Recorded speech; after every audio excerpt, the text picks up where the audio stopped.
as you can see, malapit po tayo sa dagat. So, titingnan natin yung property na farm na bibisitahin natin ngayong umaga.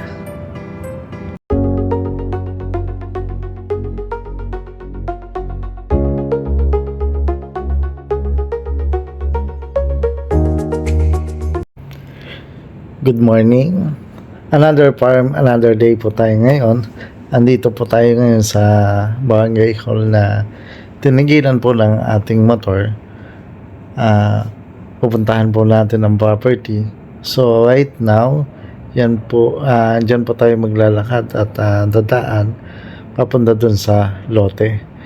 So ito pong loteng ito ay hindi pa passable ng sasakyan, kaya po kami ay naglakad. So, dalawa po ang daan. Pwede po dito sa release ng tren at pwede rin naman po dun sa may barangay hall. So, ito po yung ongoing na ginagawang kalsada papunta dun sa barangay hall. Ang layo po kasi ng ginagawang kalsadang ito, pag natapos na, simula dun sa property, more or less po 200 meters lang po. Ganun lang po kalayo. So, yan po.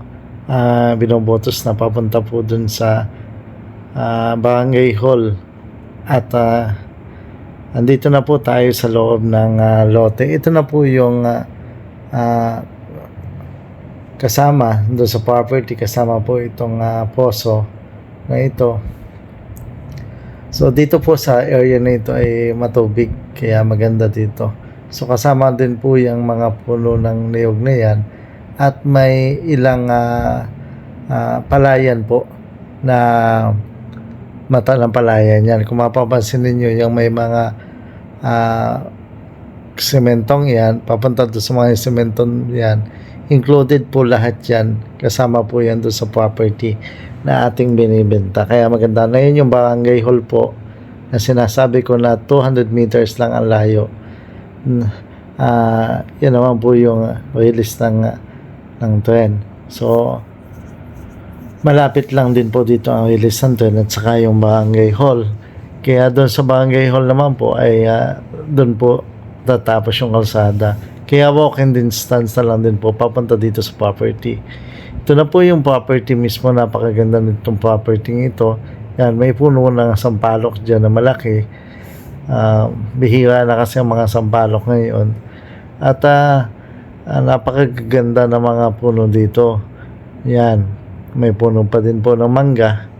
So sabi ko nga, itong property ito hindi lang niyogan kundi may palayan, yung pinakita natin kanina. At saka madaming fruit bearing trees dito sa loob ng property na to.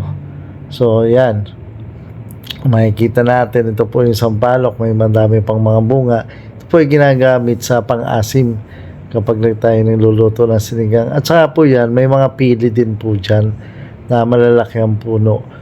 So, ito sa mga mahilig sa mga pili nuts, mayroon din po tayo dito makukuha. At napakagaganda naman po ng mga nyug dito na hindi pa naman po katandaan. Kaya napakalalaki po ng mga bunga niyan, mga ka-farm. Ito nga po pala ay matatagpuan sa bayan ng Lopez, Quezon. Napakagandang property. At makikita naman ninyo, lalo na kung ito ay alagang-alaga, lalo na mas maganda ito. So, itutour ko po kayo dyan sa property para ma-appreciate natin po yung ganda ng loteng ito. Ito nga pala po ay tax declaration lang po itong loteng ito. Updated naman po Amelia. May mga tanim din pa din po ditong mga mahogany. Yung malalaki na din ang mga mahogany dito. Ito naman po ay linya ng wifi, yung pwestong yan. Kaya dito po may linya na ng wifi. Yung may wire na kayo nakikita ito, yan ay wire ng wifi po papunta doon sa looban. Yan, napakaganda yan. Kung makikita po ninyo, talagang maganda ang mga nyug dito at malalaki ang mga puno. So itong binibidyohan natin ngayon ay ito yung mahogany. Magagamit na po ninyo itong pambahay kung kung magtatayo po kayo dito ng bahay. So napakalaki po ng mahoganing yan. Yan. So napakataas po. Pwede na pong harvestin. So madami pa po yan. Nandun sa kabila, mahogany pa din. Kaya po itong property ito ay pinagpala ng mga magagandang klase ng kahoy.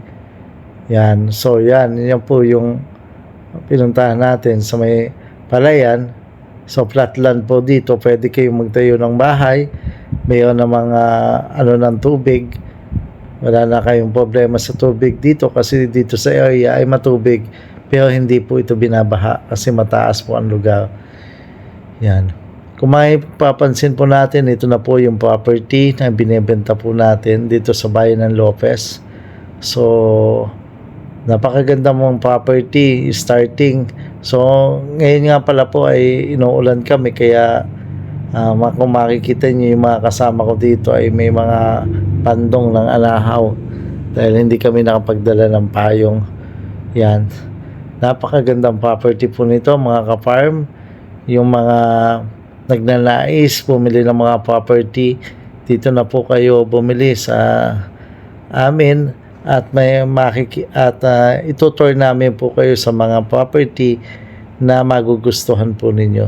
Libre lang po ang tour sa amin, basta magsadya po kayo or mag-message po kayo sa aming Facebook or sa aming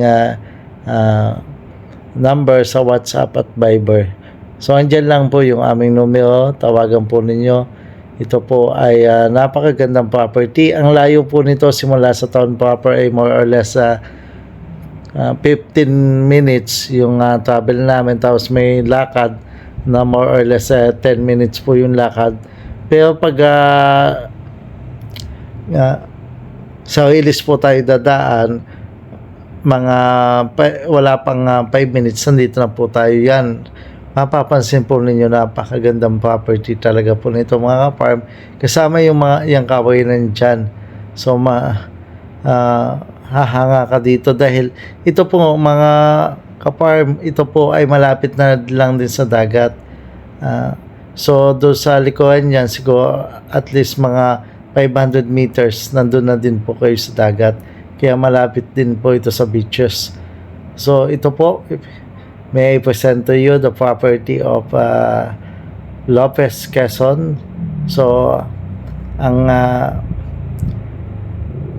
napakagandang property po nito. Kung kayo po ay galing sa Manila, more or less 6 hours nandito na kayo sa bayan ng Lopez. Travel po kayo simula sa office papunta dito mga 15 minutes, then walk na 10 minutes. Kung sa Wilis naman po, wala pang 10 minuto kasama yung travel at saka yung lakad ay nandito na kayo sa property. Napakagandang property po nito. Napakadaming puno ng nyog, daming kawayan, madami kayong ma-harvest dito. Yan po yung pagitan, yung kawayan na yan, yan pinopoint ko. Halos mga kawayan po yun ay included doon sa property. So sa lahat po ng client na gustong mag-invest ng property, message lang po kami sa aming Viber, WhatsApp. Thank you so much po sa inyong lahat. God bless and have a good day.